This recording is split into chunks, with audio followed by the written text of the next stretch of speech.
หาบ่จักเรื่องวีซ่าเรียกนักหนาพักผ่อนอยู่เมืองนอกผัดใจแต่เงินดอนพันเว้าเรื่องจ่ายพรเงินดอนละปัญหาบางคนรวย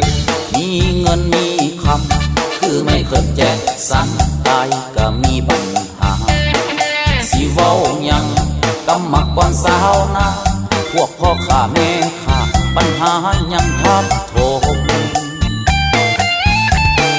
น้ำมันแพงแม่นอันใดก็แพงหอดสาวแก้มแดงก็ยังแพงขึ้นตื่นเงินค่าดอกหมดไปเป็นหมื่นเอามาแล้วพัดลืมนั่นละคือปัญหาเบาสุดสิ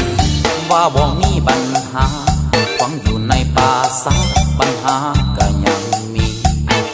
พวกอึดอยากไปโจกเงินปากผีบอกให้คอยเด้ติคนใดบ่มีปัญหา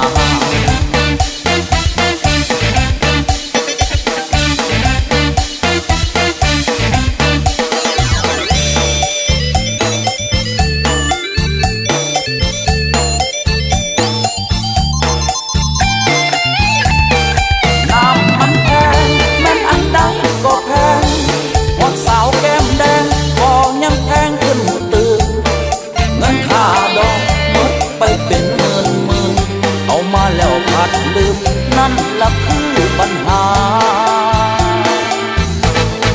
เบาสุดสิว่าบ่มีปัญหาฟังอยู่ในป่าซาปัญหาก็ยังมี